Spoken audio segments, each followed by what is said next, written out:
안녕하세요. 오늘은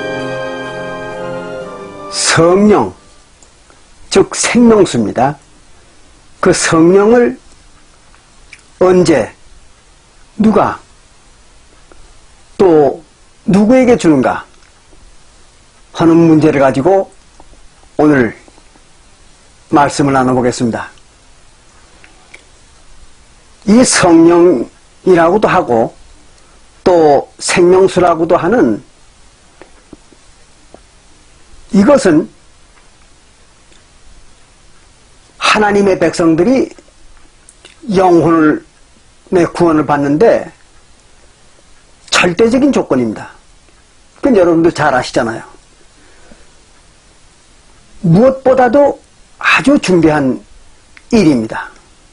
그렇기 때문에 이 문제에 대해서는 특별히 다른 것보다도 더 확실하고 완전하게 알아야 하는 것입니다. 그래서 오늘 다시 한번 성령에 대해서 우리 같이 성경을 살펴보면서 확인하는 시간을 갖겠습니다. 먼저 성령이라고 하면은 하나님의 영을 말하는 거죠. 그래서 하나님의 영을 성령이라고 말하는데 본래 하나님은 육체가 아니라 육신이 아니라 성령체죠. 성령체. 즉 영체십니다. 하나님께서는. 그렇기 때문에 성령이 본래 하나님의 본체입니다. 그 하나님은 원래 성령인 거예요. 이걸 우리 잘 알아둬야 됩니다. 근데 지난 2000년 동안 사도시대로부터 오늘날까지 인간의 육신으로 세상에 나타나가지고 자기가 성령이라고 그렇게 사람들을 속이고 현혹했던 그런 인간들이 무수히 있었습니다. 그 오늘날에도 많이 있어요. 오늘날에도 동서양을 막론해 놓고 육신으로 와놓고는 자기가 성령이라고 또 자기 하나님이라고 이렇게 사람들을 현혹하고 속이는 자들이 무수히 많습니다.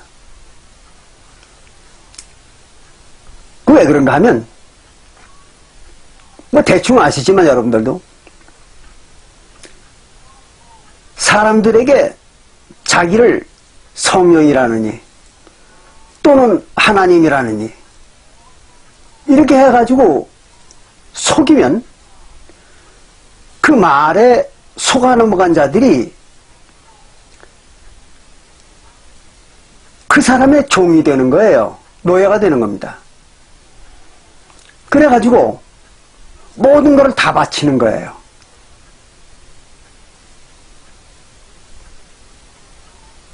그러니까 그런 사람들은 몇 마디의 말로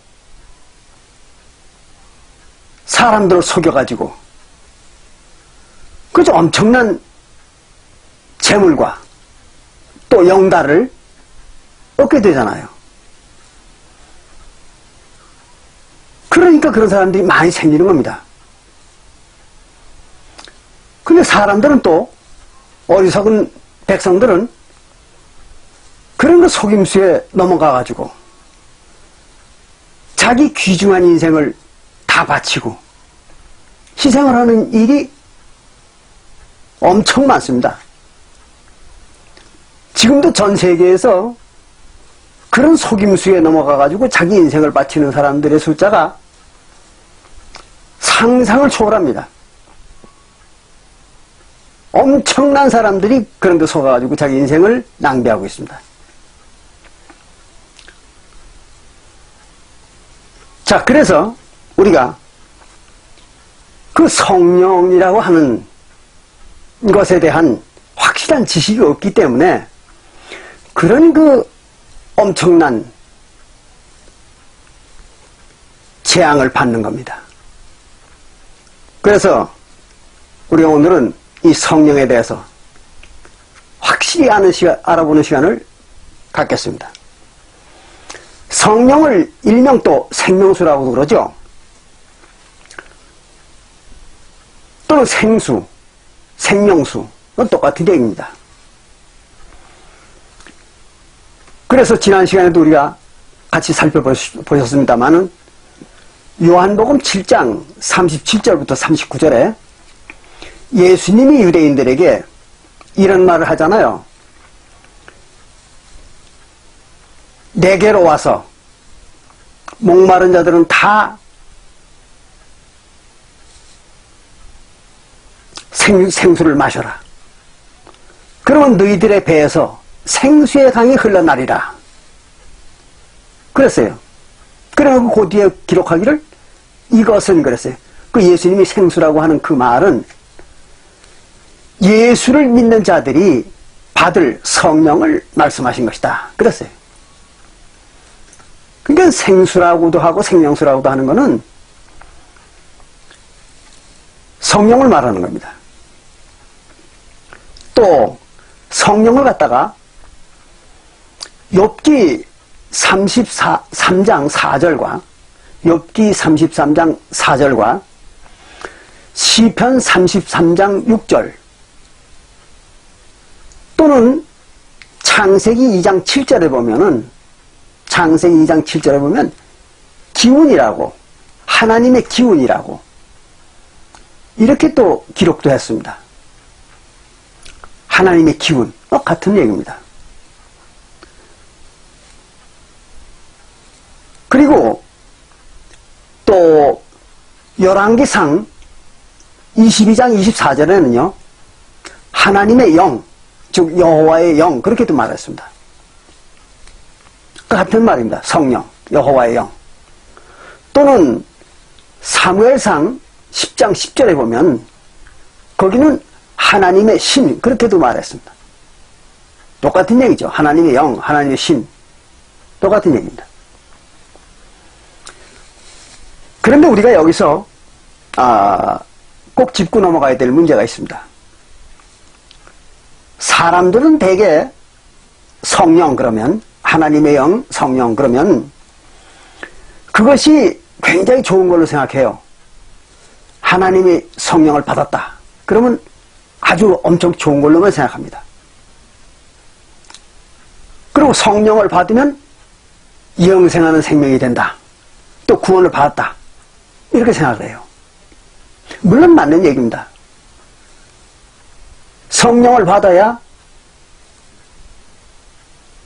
구원을 받고 또 하나님의 나라에 속한 영혼이 되는 겁니다. 영생하는 생명이 되는 거죠. 맞는 얘기예요.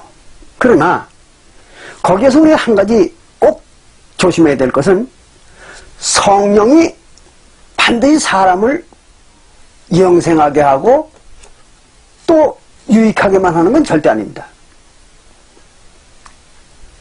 하나님은 심판을 할 때에도 그 심판을 받는 영혼들에게 재앙을 내릴 때에도 뭘로 재앙을 내리는가 하면 성령으로 재앙을 내리십니다.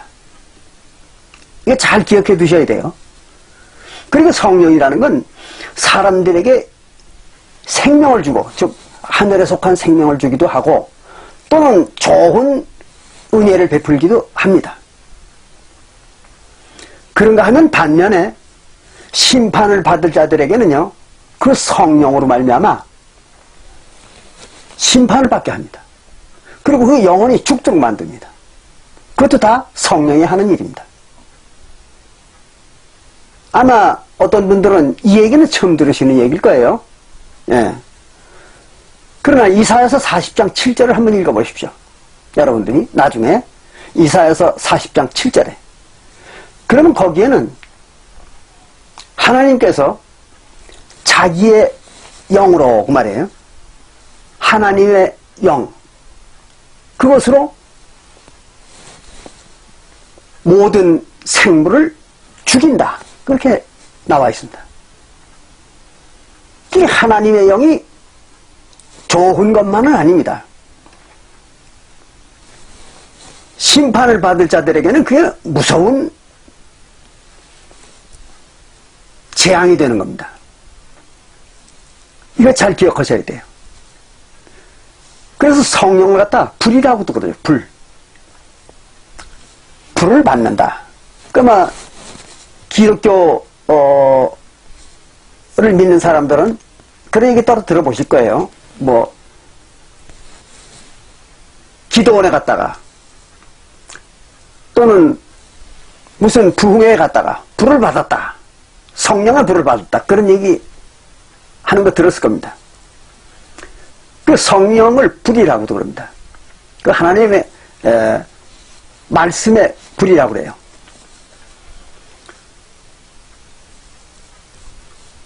그래서 예레미야 5장 14절에는요. 거기는 하나님의 말씀을 불이라고 그랬습니다. 근데 하나님의 말씀이 불이라고 그랬는데 그 말이 이사야서 40장 7절에도 나옵니다. 하나님의 말씀을 불이라고 그래요. 그리고 그 불은 또 성령이라고 그럽니다. 왜 그럴까요? 말씀이 성령이니까. 조금 전에 성령이 하나님이라고 말씀을 드렸죠. 근데 요한복음 1장 1절에 뭐라고 그랬습니까? 태초에 말씀이 계시니 그 말씀이 곧 하나님이시라 그랬잖아요. 말씀이, 하나님의 말씀이, 진리의 말씀이 곧 하나님이시라는 거예요. 하나님이 뭡니까? 성령이죠. 근데 성령이라는 얘기는 하나님이라는 말이랑 똑같습니다. 그래서 하나님의 말씀이 성령, 즉 하나님이었던 것입니다. 그 문제는 이제 지금 설명하려면 아주 많은 설명을 해야 됩니다. 그래서 그건 다음에 제가 설명을 드리기로 하고 여기서 이제 그 정도 하고 넘어갑니다. 이렇게 해가지고 성령이라는 것은 말씀이라고도 그러고 진리라고도 그러고 생명수라고도 그러고, 물론 생명수라는 말은 요한계시록에만 나와 있습니다. 그리고 그 외에는 생수 또는 하나님의 기운 또는 하나님의 영, 하나님의 신 이렇게 말하는 거죠. 자, 그러면 이 성령을 대개는 성령을 받았다 하면 좋은 일이죠. 하나님에게 속한 영혼이 되는 것입니다. 하나님에게 속한 영혼이 되는 게 성령 받는 일입니다. 그런데 이 성령을 최초로 받았던 사람들이 누구냐? 그거예요. 성령을 최초로 받았던 사람들이 있습니다. 누군가 하면 바로 그리스도라는 사람이죠. 그리스도입니다. 메시아라고도 하고 그리스도라고 그럽니다. 그건 이제 유대 시브리어에서는 메시아, 그건 시브리 말입니다. 메시아라는 그 말은 시브리어에서 만들어진 것입니다. 그것을 이제 그리스어로 발전한 것이 그리스도입니다. 그 메시아, 그리스도 같은 말입니다. 그래서 그걸 구원자라고도 말하기도 하고 또는 기름 부은 자라고도 말하기도 합니다. 근데 거기에는 조금 의미가 달라요. 메시아는 기름 부은 자라는 의미인데, 기름 부었다는 얘기는 무슨 말이냐면 왕을 삼았다 그 얘기입니다. 물론 왕이 아니고 일반 선지자들에게도 기름 부었죠. 하나님이 기름을 부어가지고 어떤 사명을 줍니다. 그런데 특히 이 성경에서 얘기하는 그 메시아, 그 기름 부은 자라고 하는 메시아는 바로 어떤 의미냐면은 이거 잘 알아두셔야 돼요. 하나님의 나라를 세우는 왕, 그 사람을 특히 메시아라고 합니다. 하나님의 나라를 세우는 왕입니다. 구약시대의 하나님의 나라는 이스라엘 나라라는 거 아시죠? 지난 시간에 배웠잖아요. 구약시대의 하나님의 나라는 이스라엘 나라입니다. 그리고 이 이스라엘 나라를 세운 사람이 누군가 하면요, 여러분들은 이스라엘 나라를 누가 세웠는지 조금 아리송할 거예요.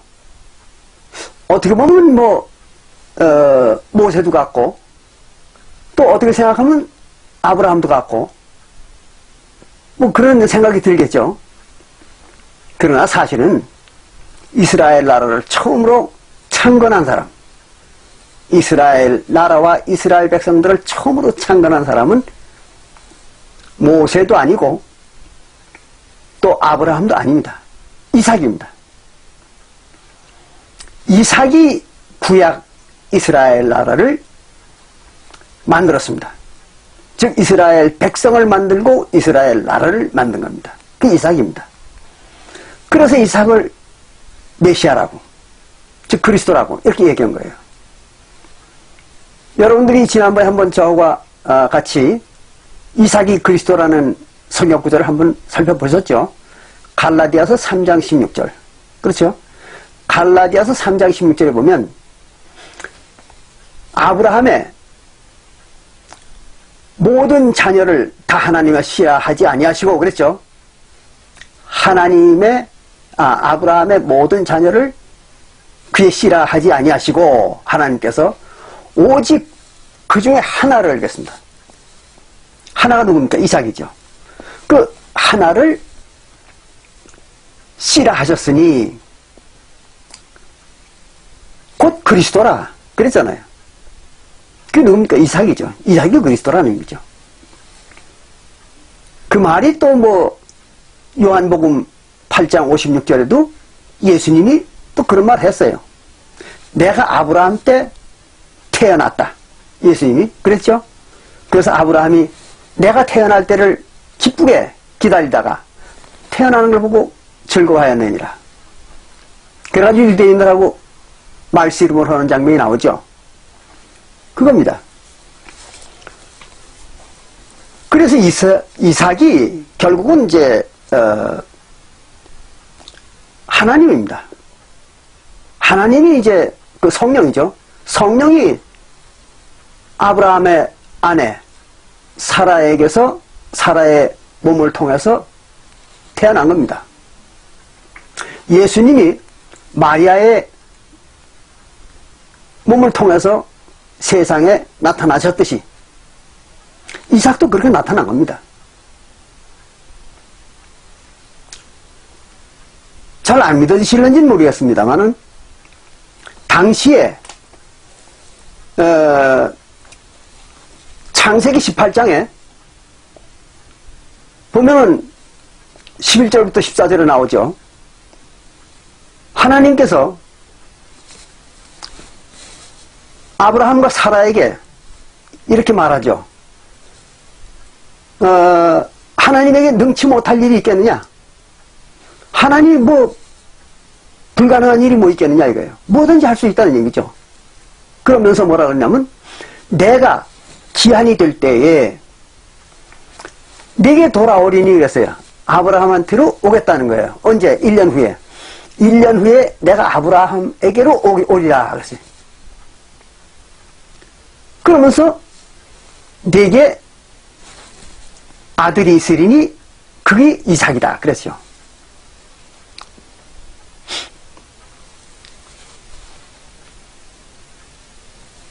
그러면 아브라함이 아들을 낳으면 낫지. 하나님이 왜 옵니까? 그렇잖아요? 그 하나님이 온다는 말이 아주 중대한 말이거든요. 그게 무슨 말이냐면 하나님이 직접 아브라함의 아들을 태어나겠다는 그 얘기입니다. 그랬기 때문에 로마서 9장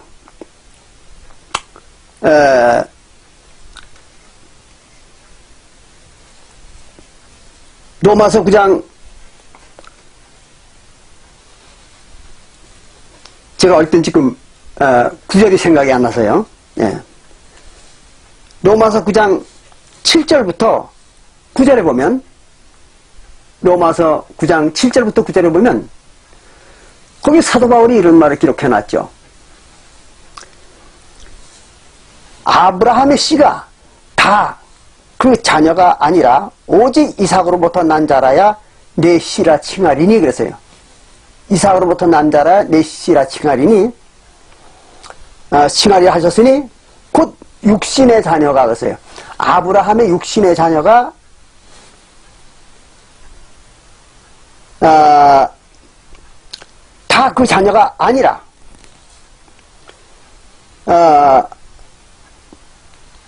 제가 잘못 읽었습니다. 8절에 곧 육신의 자녀가 하나님의 자녀가 아니라 아브라함의 육신의 자녀들이 다 하나님의 자녀가 되는 건 아니다는 거예요. 그리고 오직 약속의 자녀가 씨로 여기심을 받느니라 했어요.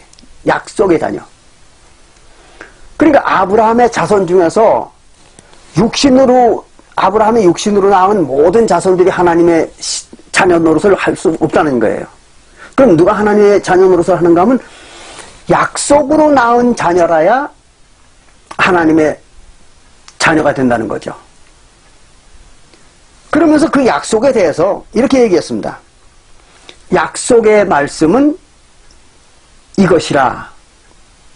이게 이제 하나님의 자손을 만드는 약속이라는 거예요. 하나님의 자손을 만드는 약속이 이것이라는 얘기예요. 잘 들으세요. 명년 이때에 내가 이르리니, 내가 올 것이니, 누구에게? 아브라함에게. 내가 올 것이니 사라에게 아들이 있으리라 하시니라 그랬어요. 그 누구예요? 이삭이죠. 그러니까 이삭이 사라에게서 태어나리라. 이런 얘기를 한 겁니다.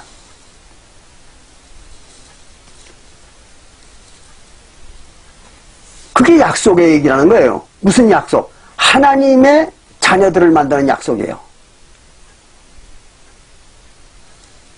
그러니까 하나님의 자녀들은 누구에게서 태어나야 됩니까? 하나님에게서 태어나야 되겠죠.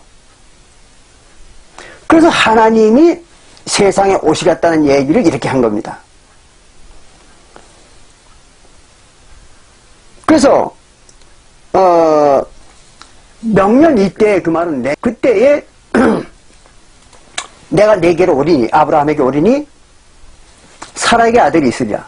이게 자기가 아들로 태어나겠다는 얘기죠. 그 똑같은 말을 두 번 반복합니다. 하나님께서. 같은 창세기 18장에서. 그 왜 두 번 반복할까요? 중요한 얘기이기 때문에. 그것이 절대적인 중요성을 갖는 말이기 때문에 하나님이 두 번이나 반복합니다. 그 말을. 그래서 하나님께서 바로 이삭으로 태어난 겁니다. 여러분들이 너무 비약하는 얘기 아닌가 이렇게 생각하는지 모르겠어요. 그러나 잘 생각해 보십시오. 예수님이 태어날 때 다른 여자한테 잉태되어서 태어나지 않고 왜 하필 마리아에게 잉태가 되어서 태어났을까요? 마리아는 처녀잖아요. 그 당시에는. 아직 요셉과 정혼만 해놨지 동침을 안 했습니다. 그러니까 아기를 가질 수가 없잖아요. 마리아가. 그런데 예수님이 잉태가 됐거든요. 뭘로? 성령으로. 성령으로 잉태됐다 그런 얘기예요. 그럼 성령으로 잉태됐다는 얘기가 무슨 얘기입니까? 성령이 마리아의 뱃속으로 들어간 거죠. 성령이 마리아의 뱃속에 들어가가지고 마치 어린아이가 잉태돼가지고 태어나는 것과 같은 그런 상황을 연출한 것 뿐입니다. 그래가지고 마리아가 어린애를 낳은 것처럼 이렇게 한 거예요. 그리고 예수님은 어린애로 태어나는 것처럼 세상에 태어나가지고 성장을 한 겁니다. 그게 하나님이잖아요. 하나님은 그렇게 오신 거예요. 성령이. 그러면 예수는 어때요? 본래 육신이 아니겠죠. 뭐 오늘날 어떤 사람들은 제가 이렇게 얘기하면 예수의 그 육신을 부인한다 이렇게 비난하는지 모르겠지만, 육신은 남자의 정자와 여자의 난자가 결합이 돼 육신이 생산되는 거 아닙니까? 근데 예수는 그런 과정을 거치지 않았습니다. 그냥 성령이 들어갔다 나온 거예요. 마리아 뱃속에. 그러면 육신이 아닐 거 아닙니까? 그러니까 예수님께서 별별 기사의적을 다 행했던 거죠. 육신으로 와서도. 그리고 고린도전서 15장 44절부터 보면은 그걸 명백하게 이렇게 해놓고 있잖아요. 첫사람 아담은 뭐가 됐다고 그랬어요? 산영이 되었다 그랬죠. 산영. 첫사람 아담은 산영이에요. 그 산영이 뭡니까? 살아있는 영체라는 얘기죠.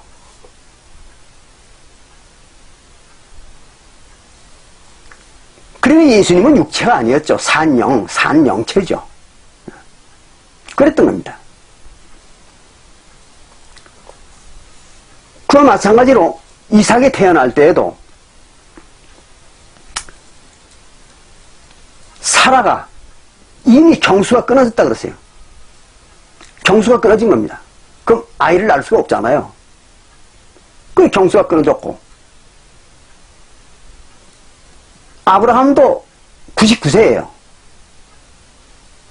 물론 제 아브라함은 뭐 사라가 죽은 후에 다시 또 창세기 25장 1절에 보면은 후처를 얻어가지고 뭐 6명의 아들을 또 낳습니다. 그러니까 뭐 아브라함이 늙어서 애를 못 낳는다 이런 말을 할 수가 없지만, 그 사라의 입장에서 볼 때는 자기는 경수가 끊어졌고 자기 남편은 99세고, 그러면 이제 와가지고 무슨 아들을 낳겠는가? 그래가지고 하나님의 말씀을 믿질 않았죠. 예. 창세기 18장에. 그래서 이제 하나님이 사라가 믿지 않으니까 그런 말을 한 거예요. 하나님에게 능치 못할 일이 있겠느냐? 예. 그런 얘기를 한 겁니다. 어쨌든 이렇게 사라는 아이를 낳을 수 없는 여자였습니다. 그때 아이를 낳거든요. 이삭을. 이거 뭘로 낳겠습니까? 아브라함의 정자로 이삭을 낳은 게 아니죠. 그것도 역시 성령으로 낳은 겁니다. 그래서 하나님입니다. 그분이 이삭이. 그걸 잘 이해를 하셔야 됩니다. 자, 이렇게 돼가지고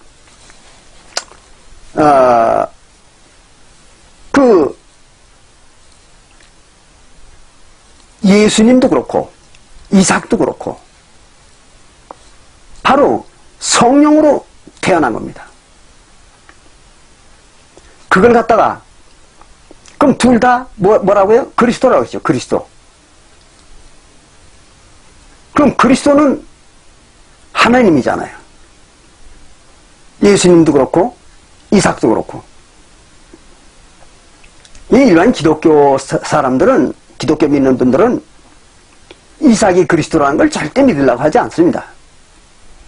그러나 성경에 명백히 기록되어 있는 것을 안 믿을 수는 없는 거죠. 그래서 그리스도는 둘 다, 이삭도 그렇고 예수도 그렇고 둘 다 성령으로 태어난 것입니다.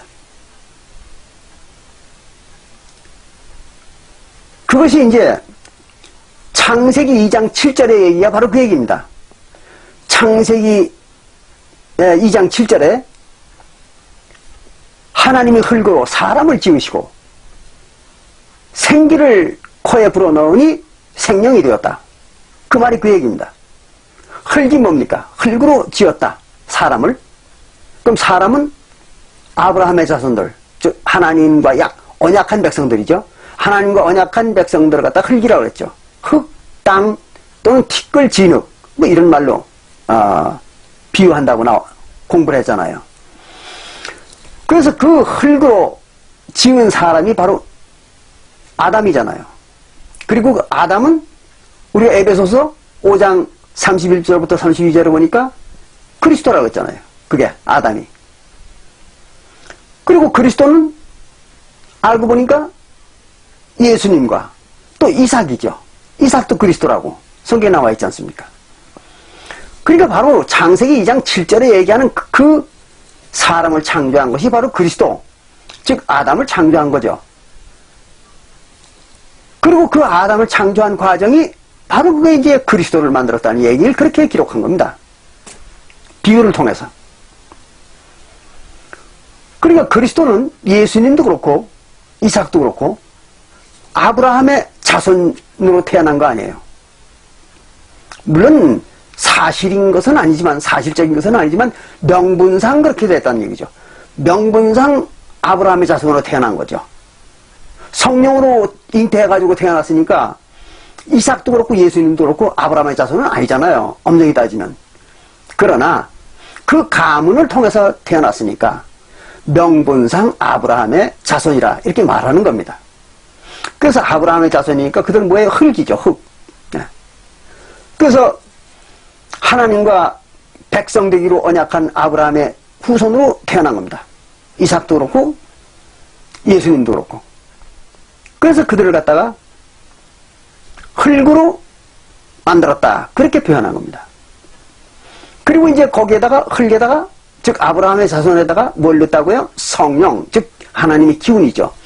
기운을 불어넣으니 생명이 되었다. 그랬습니다. 산영이죠. 그게 그리스도입니다.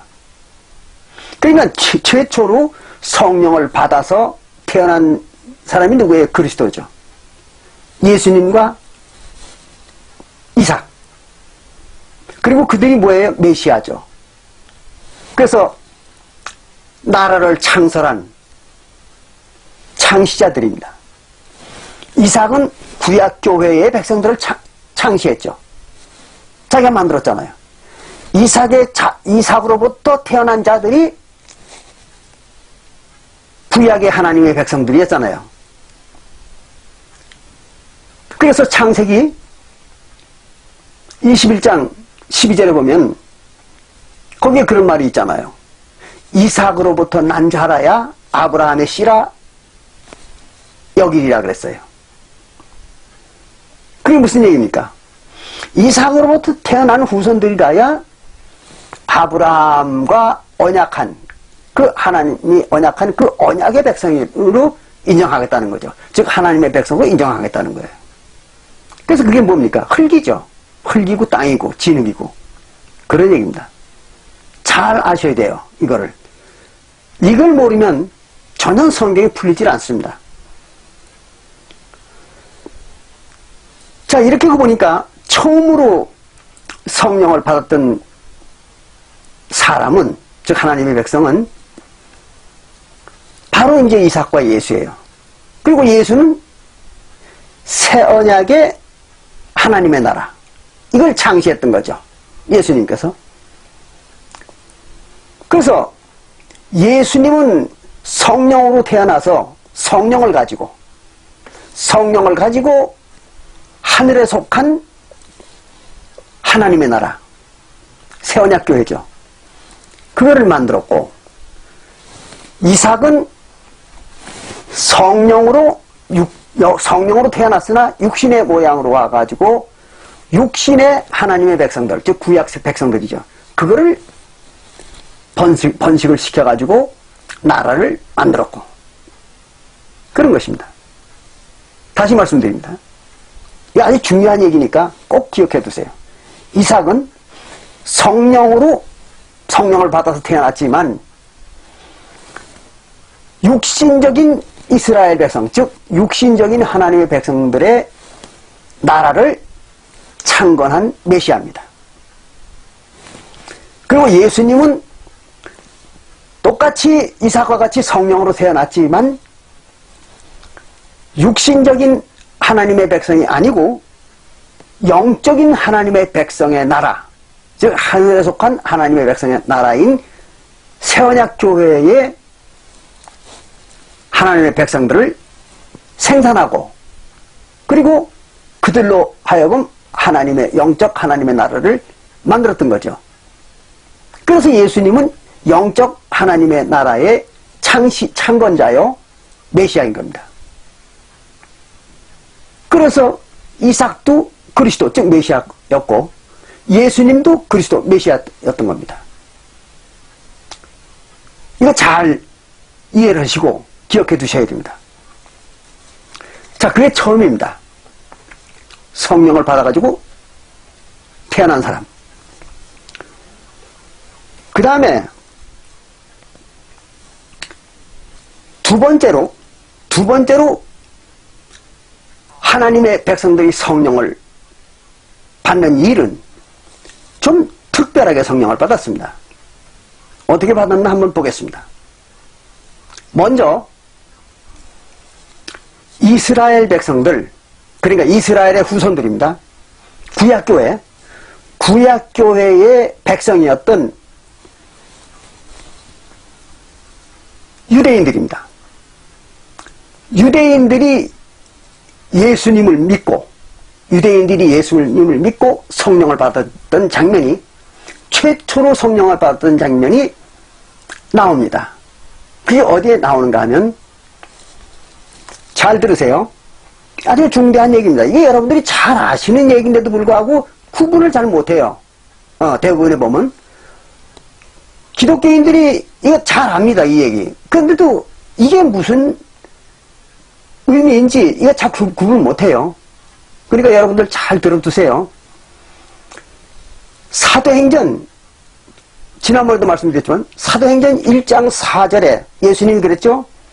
유대인들에게, 즉 예수님의 제자들이지만 유대인들입니다. 유대인들로 구성된 예수님의 제자들에게 사도행전 1장 4절에서 뭐라고 하냐면 너희들이 예루살렘을 떠나지 말고 그랬습니다. 예수님이 승천하기 직전에 한 말이죠. 너희들이 예루살렘을 떠나지 말고, 내가 승천하더라도 예루살렘을 떠나지 말고 기다리라 그랬어요. 뭐를? 아버지께서 약속하신 것을 받을 때까지 기다려라. 어디에서? 예루살렘에서. 이렇게 지시한 겁니다. 그리고는 사도행전 1장 8절에는 이제 너희가 성령을 받아서 권능을 받거든 그랬거든요. 그래서 성령 받는 거예요. 그게 아버지가 약속한 겁니다. 그래서 성령을 받아가지고 권능을 받거든. 이제 그때까지, 성령을 받을 때까지 예루살렘에 기다리라는 거예요. 떠나지 말고. 그게 기다렸겠죠. 그때 이제 예루살렘에서 성령을 기다리는 사람들의 숫자가 사도행전 1장에 보면 약 120명 정도 된다고 그랬죠. 그 120명 정도 되는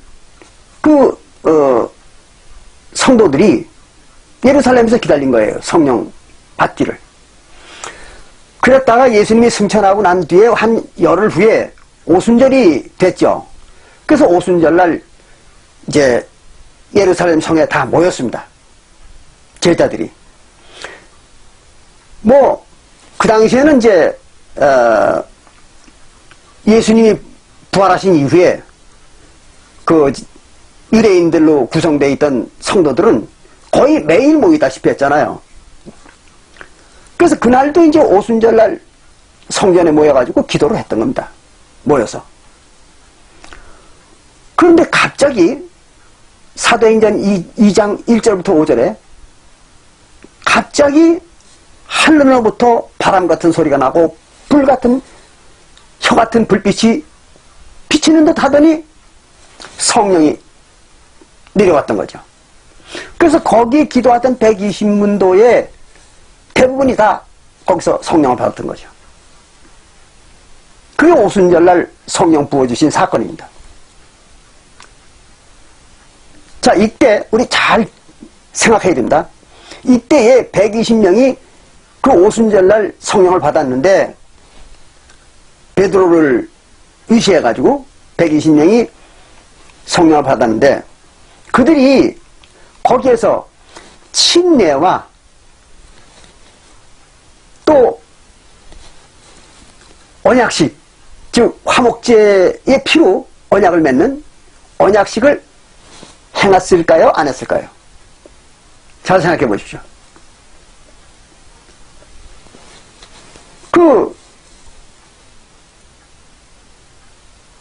예루살렘 성전에서 다 모여가지고 기도를 하고 있었는데 그 사람들이 무슨 거기서 침례를 받았겠습니까? 아니면 또 언약식을 했겠습니까? 그런 거 안 했겠죠. 안 했어요, 그런 거. 그리고 그냥 무조건 모여가지고 기도만 한 겁니다. 근데 그냥 성령이 내려온 거예요. 그리고 무슨 현상이 나타났습니까? 모든 120문도가 한꺼번에 각 나라 말, 즉 방언입니다. 방언을 막 하기 시작한 겁니다. 그 놀라운 일이죠.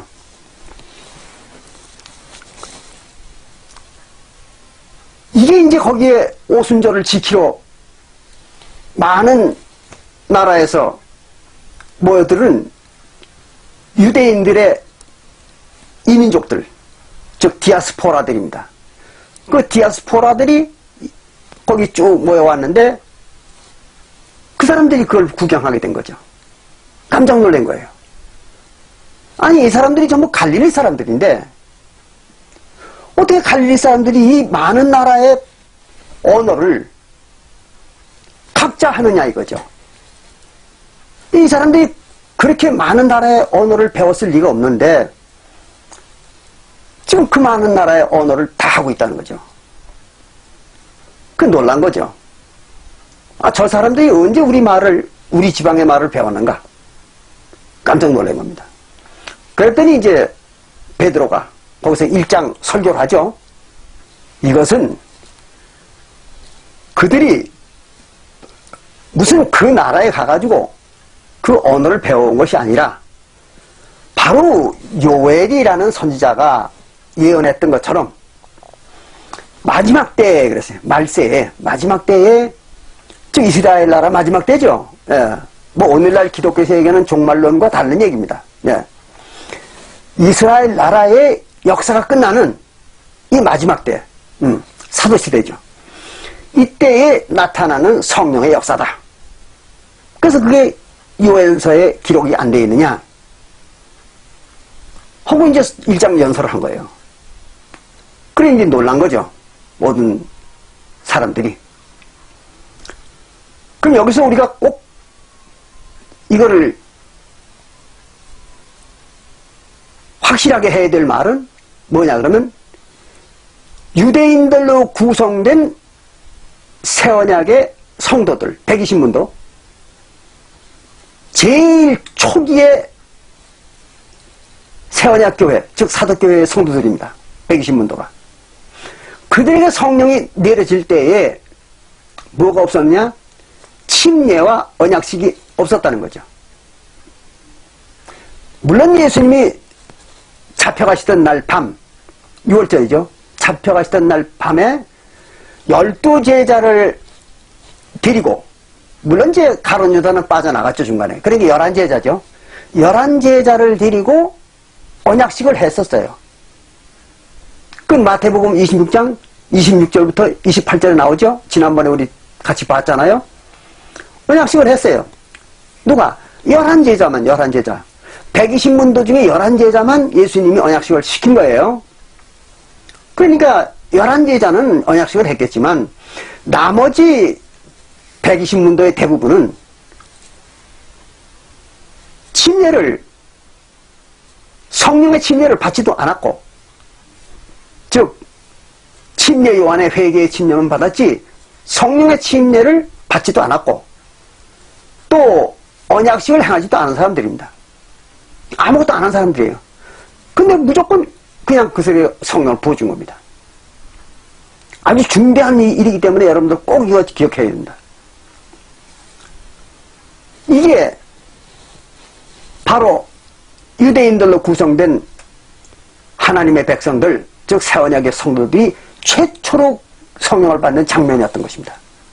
그냥 무작정 성령을 준 거예요. 뭘 해서 성령 받은 게 아닙니다. 그럼 왜 그랬을까요? 바로 새언약 교회에 하나님께서 성령을 부어준다 하는 것을 가르치기 위해서, 하나님께서는 새언약 교회에다 성령을 부어준다 하는 것을 가르치기 위해서 처음에 시범으로다가 그걸 준 겁니다. 시범입니다. 네. 그래서 침례도 안 받고 언약식도 안 했는데 그냥 성령을 부어준 거예요, 그들에게. 그 방언을 막 하고 난리가 났죠. 잘 기억하셔야 됩니다. 이와 똑같은 장면이 또 한 번 나타납니다. 이거는 지금 오순절에 사도행전 2장 1절부터 4절에 나오는 성령 부어주는 장면은 유대인들로 구성된 새언약 교회 성도들에게 부어준 겁니다. 침례도 안 받고 언약식도 안 하는 사람들에게. 그 아주 중대한 의미입니다, 그거는. 그런데 또 침례도 받지 않고 언약식도 하지 않은 사람들한테 또 성령을 부어줬던 장면이 또 한 군데 있습니다. 그게 어딘가 하면 사도행전 10장 43절부터 48절에 나옵니다. 그거는 이제 유대인들로 구성된 교회가 아니죠. 그건 이방인인 고넬료 가정에서 그런 일이 나타난 거예요. 그럼 왜 그러네요, 여러분? 이방인들이라고 하는 에돔 족속이죠. 지난 시간에 배웠죠? 이방인은 에돔 족속을 말하는 것이라고. 즉 에서의 자손들을 말하는 거라고. 그런데 그 에돔 족속인 에서의 자손들이 처음으로 성령을 받을 때, 처음으로 성령을 받을 때 그런 일이 또 나타났던 거예요. 그들이 침례도 안 받았어요. 또 언약식도 안 했습니다. 그런데 베드로의 그 말씀을 듣는 가운데 갑자기 성령이 내려진 거죠. 그러니까 침례도 받지 않고 또 언약식도 행하지 않았는데 성령을 무조건 먼저 부어준 장면이 유대인들에게서도 한 번 나타나는데 그것이 최초의 성령 부어준 준 거고, 두 번째는 이방인들에게 또 한 번 나타나는데 그것도 이방인들로서는 최초로 성령 받은 자들이죠. 두 번 다 그렇게 나타난 겁니다. 그러니까 그건 왜 그랬을까요? 유대인들에게도 성령 부어준다는 징표를 보여주기 위해서 하나님 시범으로 성령을 주신 거고, 또 고넬료 가정, 즉 이방인들에게도 최초로 성령을 부어준 것은 내가 이방인들에게도 성령을 부어준다 하는 걸 보여주기 위해서 침례도 받지 않고 언약식도 행하지 않은 사람들에게 그걸 보여준 겁니다. 이 두 번의 사건, 중대한 사건입니다. 이거를 모르면 여러분들이 성령이 어떻게 내려오는 것인지 또 어떻게 부어지는 것인지 구분을 잘 못합니다. 그래서 어떤 사람들은 침례받고 또 언약식을 행하면 성령 받는다. 즉 죄사함을 받으면 성령 받는다. 이렇게 얘기하면 아니 고넬료 가정도 그렇고 오순절에도 그렇고 그런 거 안 했는데도 성령 받았다냐, 이렇게 반론을 피는 사람들이 있어요. 그럼 왜 그럴까요? 그걸 잘 구분하지 못하기 때문에 그렇습니다. 하나님의 그 의미, 그들에게는 침례와 언약식, 즉 죄사함을 받지 않았는데도 성령 보존 이유에 대해서 이해를 못하기 때문에 그런 얘기하는 겁니다. 아주 중대한 얘기죠. 안 그러면 이 혼란에 빠집니다. 이걸 이해 못하면 혼란에 빠지는 거예요. 그렇게 해서 유대인들에게도 성령 보여준다는 하나님의 징표를 보여준 것이고, 이방인들에게도 성령을 보여준다는 징표를 보여준 것입니다. 그래서 사도행전 11장 15절에는요 이런 말을 합니다. 베드로와 그 사도들이 이런 얘기를 해요. 사도행전 11장 15절에는 고넬료 가정에게 성령을 부어준 사건에 대해서 말하기를 뭐라고 얘기하는가 하면 처음에 그래서 처음에 우리에게 하신 것과 같이 그랬습니다. 우리가 누구예요? 유대인들이죠. 처음에 성령을 처음 줄 때에 유대인들에게 하셨던 것과 똑같이 그런 얘기입니다. 그럼 똑같이 했다는 게 뭐예요? 침례도 안 받고 뭐 언약식도 안 했는데 그냥 성령 부어줬다는 거죠. 그 얘기를 하는 겁니다. 그래서 처음 우리에게 하신 것과 같이 하는지라 그랬습니다. 이게 이제 고넬료 가정에 대한 얘기를 하는 거예요.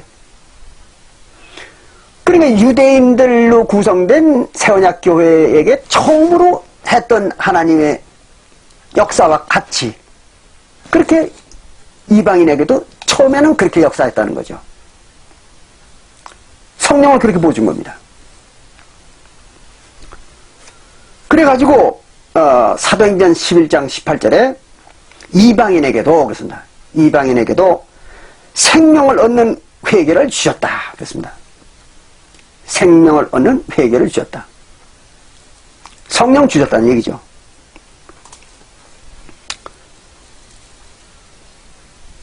자, 그런데 유대인들로 구성된 유대인들로 구성된 새언약 교회에도 성령을 무조건 부어줬고 또 이방인으로 구성된 고넬료 가정에도 무조건 부어줬습니다. 성령을. 그러나 사마리아 지방 사람들이 성령 받을 때는 그렇게 안 했어요. 이걸 잘 구분해야 된다. 사마리아 사람들에게 성령 주실 때는 그렇게 안 했습니다. 무조건 부어주지 않았어요. 그들에게는 침례와 또 사도들의 안수를 통해서 성령을 보여줬던 겁니다. 그 왜 그랬을까요? 그들은 사마리아 사람들은 이스라엘 민족이잖아요, 원래가. 그러니까 이미 이스라엘 백성들에 대한 이스라엘 민족에 대한 그 시범은 성령의 시범은 오순절날 끝난 거죠. 그러니까 또 행할 필요 없잖아요. 그건 이제 사도행전 8장 16절부터 보면 16절에 보면 나오죠. 우리 한번 보겠습니다. 네. 사도행전 8장 14절에 보면 이런 말이 나옵니다. 예루살렘에 있는 사도들이 사마리아도 하나님의 말씀을 받았다 함을 듣고 사마리아도 하나님의 말씀을 받았어요. 그래가지고 빌립을 통해서 침례를 이미 받았습니다. 그들이. 그 얘기입니다. 그래서 듣고 베드로와 요한을 보내매 그들이 내려가서 저희를 위하여 성령 받기를 기도하니 그랬습니다. 침례를 이미 받았으니까 그들이 그냥 성령 받기만 기도해 주는 거예요. 베드로와 요한이. 이는 아직 한 사람도 성령 내리신 일이 없고 오직 주 예수의 이름으로 침례만 받음일러라 그랬어요. 아직 성령을 못 받았어요. 그런데 빌립을 통해서 그들이 침례는 다 받았습니다. 그럼 침례를 받았으니까 언약식도 했겠죠. 그렇죠? 언약식도 했어요. 그거를 침례 받고 언약식 한 겁니다. 떡과 포도주를 가지고 화목제를 지낸 거죠. 했어요. 그런데 성령 못 받았어요. 왜? 사도들이 성령을 허락지 않았기 때문에. 사도들이 반드시 성령 받기를 위해서 안수기도를 해줘야 됩니다. 그래야 성령 받는 거예요. 왜? 성령을 주고 안 주는 권한이 누구에게 있다고 지난 시간에 배웠습니까? 사도들한테 있는 거죠. 하나님한테 있는 게 아닙니다. 지금 오늘날 어떤 교회들이 주장하는 것처럼 뭐 성령을 하나님이 주신다. 이런 무식한 소리들을 하고 있는데 그런 거 아니잖아요. 하나님이 성령 못 줘요. 성령을 주실 권한을 예수님께서 요한복음 20장 22절과 23절에 누구에게 위임을 했습니까? 사도들에게 위임을 해버렸죠. 그렇기 때문에 하나님이신 예수 그리스도가 그 성령 죄사함 주는 권한 그것을 갖다가 사도들한테 위임을 해버렸기 때문에 하나님에게는 죄사함과 성령을 줄 수 있는 권한이 없는 거예요. 그럼 누가 그 권한이 있는 거냐 그러면 위임을 받은 사도들에게 그 권한이 있는 거죠. 지난 시간에 제가 충분히 설명을 드렸어요. 그럼에도 불구하고 이게 눈에 안 보여가지고 오늘날 기독교인들은 하나님이 성령 준다는 거예요. 어처구니 없는 사람들이죠. 그렇게 눈이 까막눈입니다.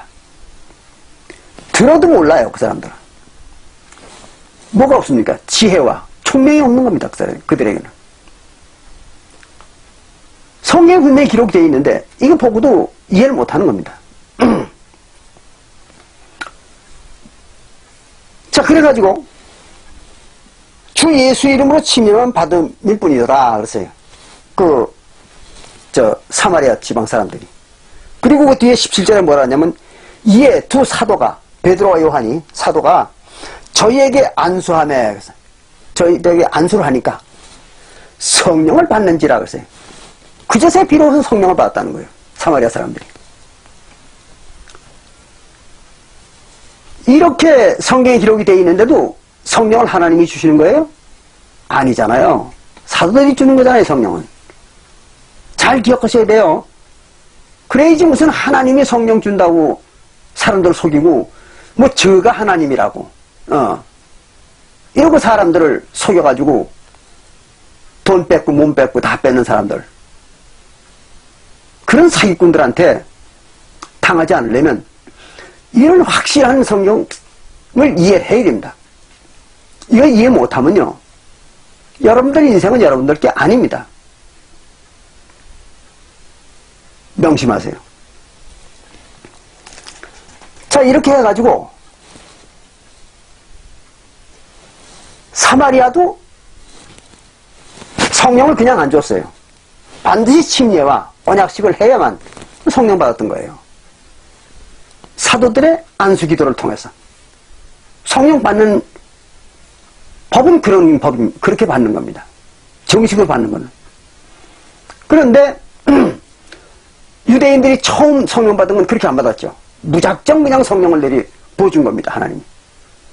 또 이방인들도 처음 성령 받을 때는 무작정 성령을 받았던 거예요. 고넬료 가정이. 그 얘기를 그렇게 하는 겁니다. 그래서 사마리아는 비록 처음 성령을 받은 거지만 그들은 이방인이 아니었기 때문에 그렇게는 무작정 받지는 않았습니다. 자, 그러나 그 뒤에 이제 유대인들로 구성된 사도교회나 또 이방인들로 구성된 그 교회의 시초, 그러니까 고넬료 가정이지, 그 사람들은 무작정 성령을 받았지만 그 후에는 무작정 성령 주는 일은 없었습니다. 반드시 침례와 화목제를 통한 언약식을 해야, 즉 죄사함을 받아야 성령을 주었던 거죠. 사도행전 2장 38절에 나와 있는 그 베드로의 말처럼 그렇게 한 겁니다. 그래서 사도행전 2장 38절이나 또 사도행전 8장 16절에 이제 그 루디아라는 여인의 가정의 침례를 받을 때나 또는 같은 사도행전 16장 31절부터 34절에 그 간수가 그 가족과 함께 침례를 받을 때 다 똑같은 현상을 우리가 읽어볼 수가 있죠. 그렇게 해서 이제 성령을 받는 겁니다. 그럼 성령을 받는 것이 조금씩은 다 다르게 나와 있잖아요. 그러나 그 이유를 알아야 됩니다. 왜 그렇게 조금씩 성령 받는 방법들이 달랐느냐, 그것은 지금 제가 설명한 그런 이유입니다. 이걸 잘 이해하지 못하면 전혀 이걸 이해를 못합니다. 왜 성령이 그렇게 내려졌는지. 그 다음에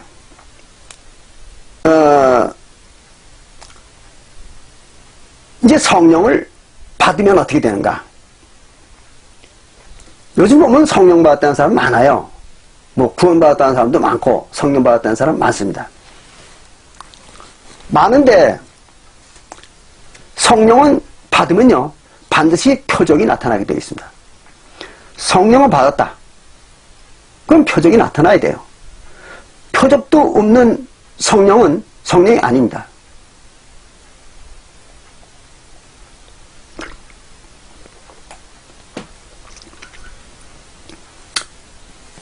여기 이제 표적에 대해서 예수님께서 이렇게 말했습니다.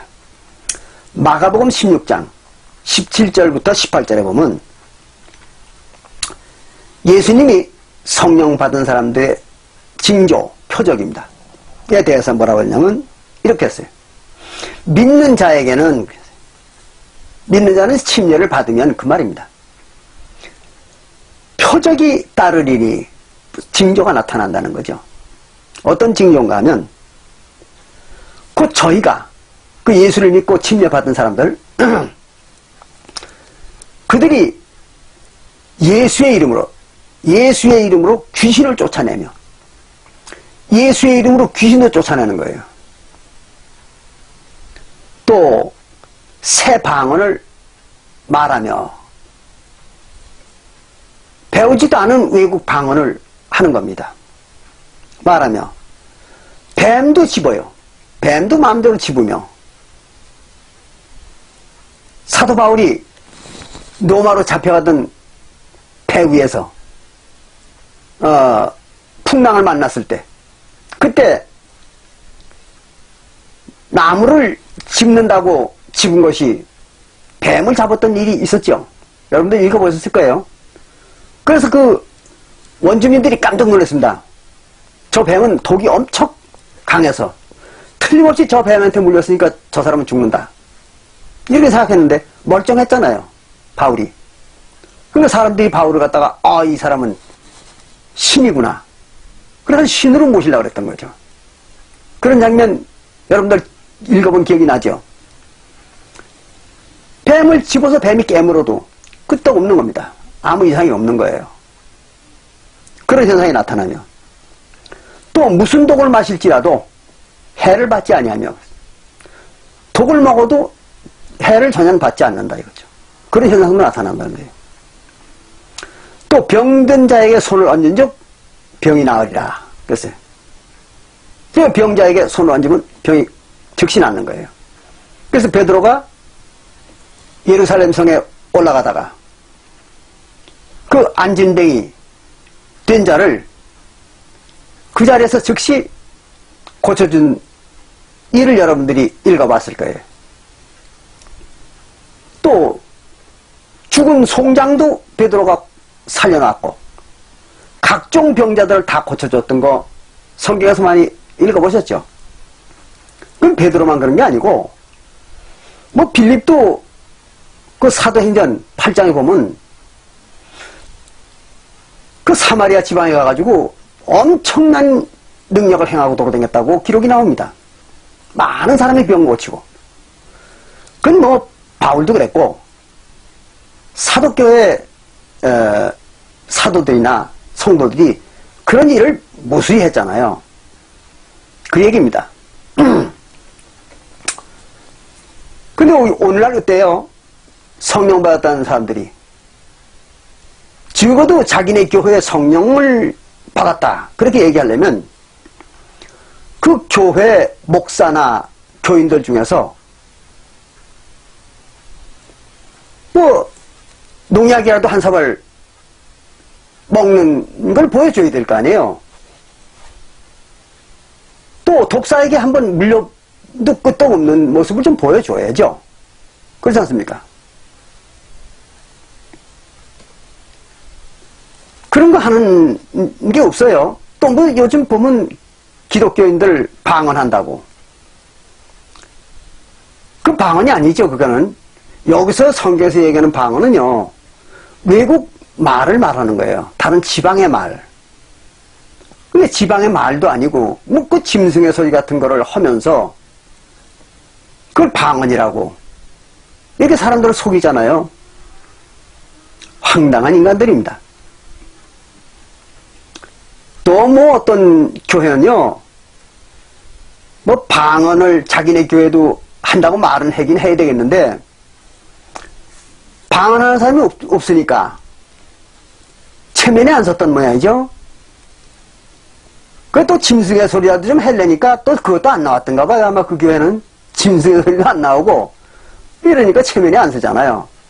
그러니까 뭐라고 떠드는가 하면요, 자기네 교회 성도 중에, 교인 중에 외국에 나가가지고 그 선교하는 사람들이 있는데, 그 사람들이 여러 나라에 가서 그 나라 말을 배워가지고 나라 사람들하고 대화를 하는 걸 가지고 그게 이제 방언이 터진 거라고 이렇게 교인들한테 얘기를 하더래요. 교주라는 사람이, 그 웃기는 사람 아니에요, 그게 방언입니까? 아니, 외국에 나가서 선교를 하기 위해서 그 나라 말 배워가지고 거기 선교하는 건 당연한 거죠. 그건 누구나 물러놓고 거기 가서 공부를 해가지고 그 나라 말을 배워가지고 선교해야죠. 그 이제 한국말로 선교하면 그 사람들이 알아듣겠습니까? 그러니까 죽어라 하고 공부해가지고 가서 그 외국말 좀 하는 걸 가지고 그게 방언 터졌다고 이렇게 교인들을 속이더라는 거예요. 황당한 인간들이죠. 어? 그런 인간이 교주라고, 또 자칭 하나님이라고 그러고 앉아있는 거예요. 참, 또 그걸 듣고 그대로 믿는 사람들이 더 웃기는 사람들이죠. 그게 방언입니까? 성경에서 얘기하는 방언은 그런 게 아니에요. 전혀 배워본 적도 없는 외국말이 순간적으로 터지는 겁니다. 입속에서. 그래서 자기도 모르게 그 말을 하는 거예요. 외국말을. 그겁니다, 이게. 예. 그게 하나님의 신비죠. 물론 이렇게 얘기하면 이제 지난번에도 어떤 말씀을 드렸습니다만은 그 방언은 뭐 다 폐하는 건데 뭐 지금 와가지고 방언 얘기하느냐 이런 소리 하는 사람도 있을 거예요. 그러나 방언이 언제 폐해지는 건지나 알고 그런 소리를 해야죠. 사도시대에 만약에 방언을 폐했다면, 사도시대에 방언을 폐했다면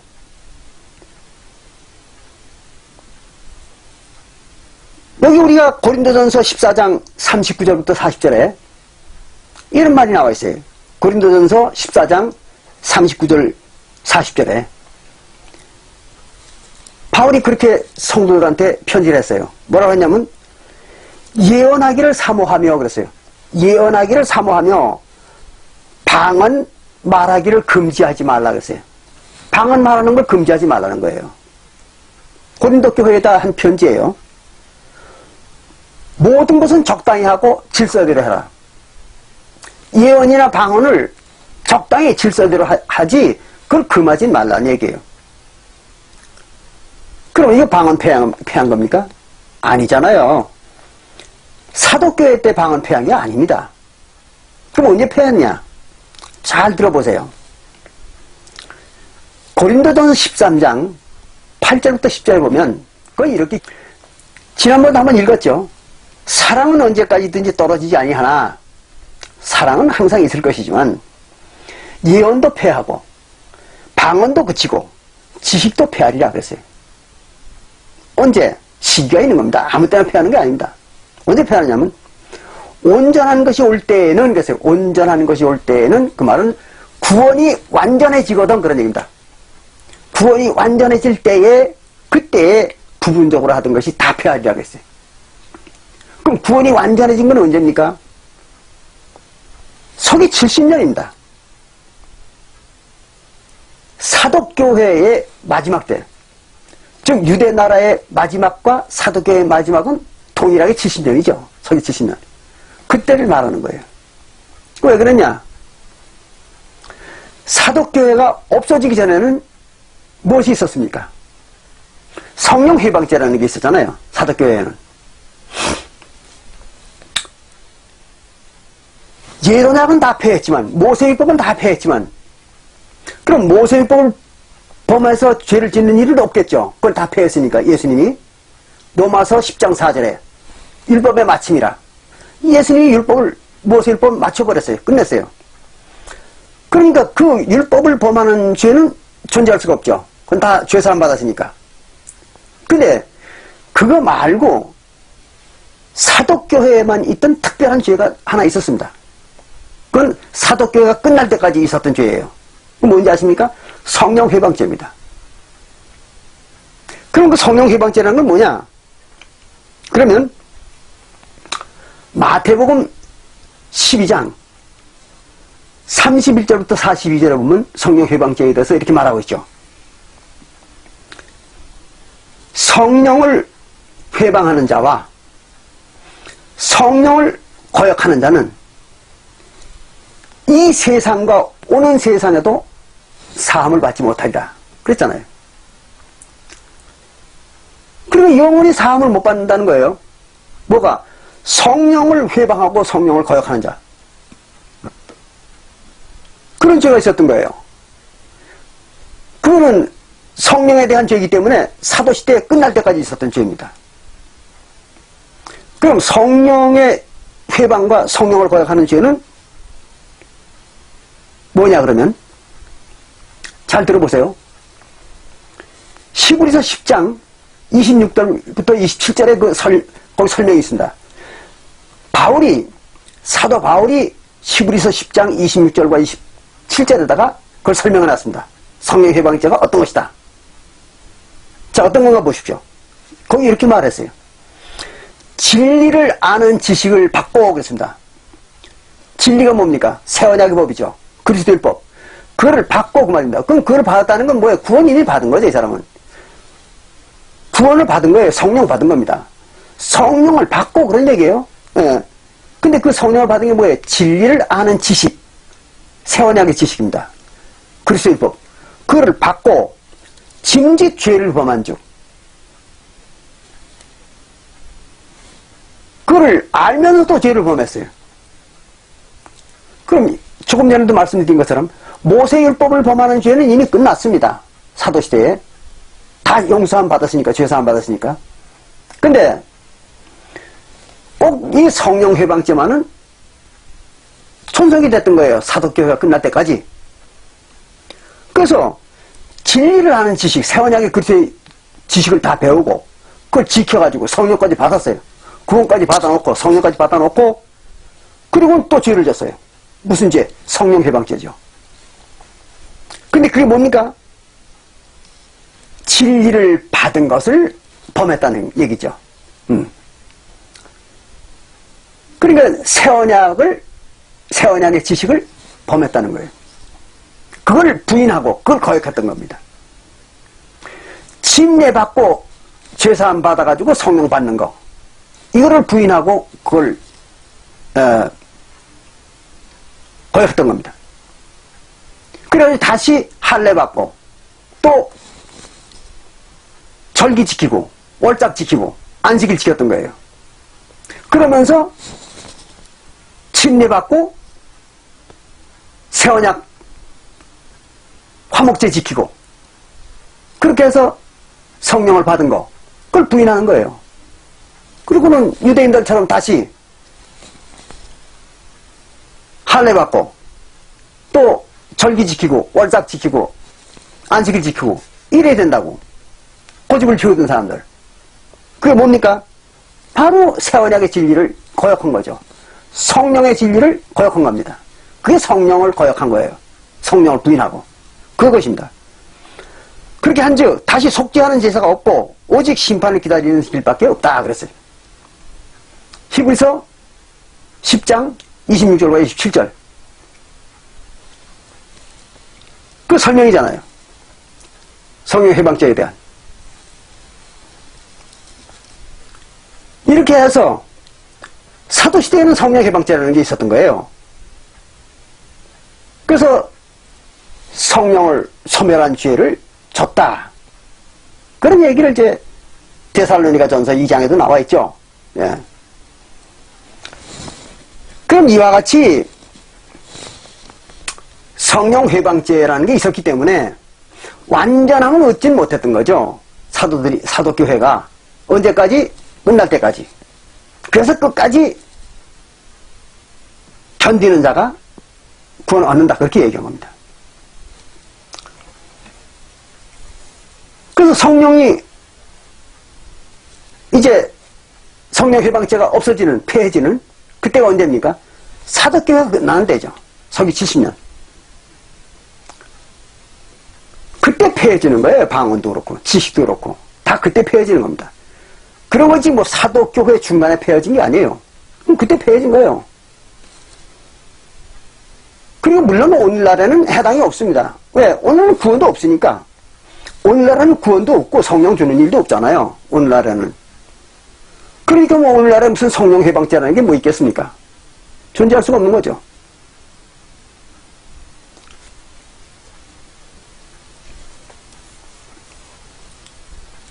이런 그 성경에 기록되어 있는 이야기들의 그 완전한 내용과 의미와 또 그 하나님의 구속의 경륜의 질서 또는 실체, 개념 이런 것들을 제대로 이해하고 제대로 알아야 됩니다. 그래야 성령이 뭐고 또 성령은 어떻게 받는 것이고 또 언제 받는 것이고 또 누가 주는 것이고 누가 받는 것인지 이런 것을 제대로 알게 되는 겁니다. 이런 걸 또 하나도 모르면서 오늘날 교회들이 무슨 성령을 받는다느니 또 구원을 받는다느니 뭐 성령 회방을 한다느니 별소리들을 다 하죠. 덮어놓고 떠드는 거예요. 덮어놓고. 교회들 다 그렇습니다. 덮어놓고 떠드는 거예요. 뭘 알고 떠드는 사람은 단 한 사람도 없습니다. 이런 그 황당한 사람들에게 오늘날 모든 그 기독교인들이 다 지금 속고 있는 겁니다. 어처구니가 없는 일들을 당하고 있는 거예요. 그래서 자기 귀중한 인생을 낭비하고 그리고 남의 종이 돼가지고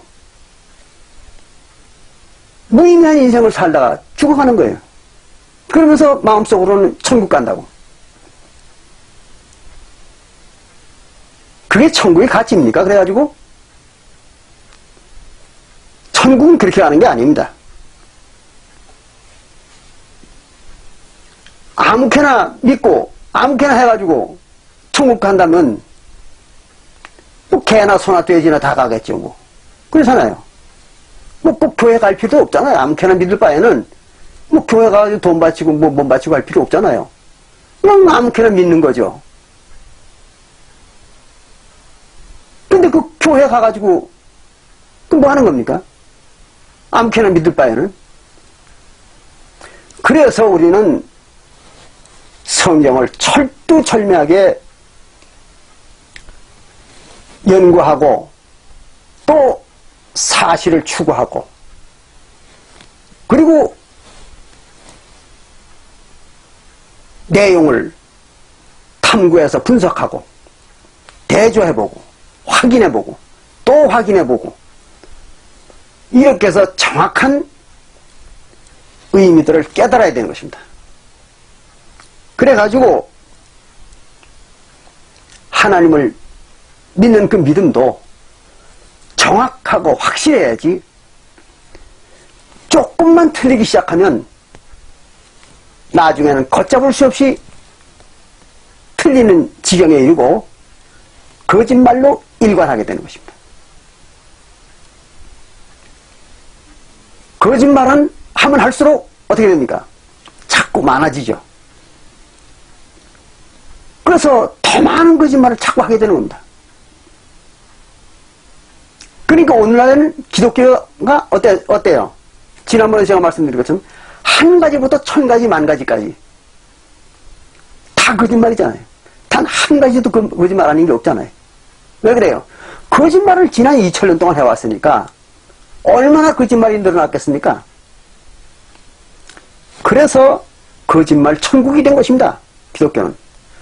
그런 데서 구원을 받는다는 얘기는요, 그건 모래사장에서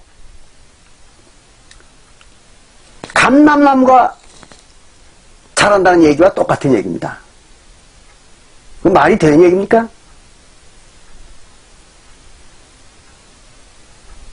있을 수 없는 얘기입니다. 여러분들 이제 오늘 이 시간을 기해서 더욱더 자기의 신앙을 점검해 보시는 그런 계기를 삼으시기 바랍니다. 오늘 여기서 마치겠습니다. 감사합니다.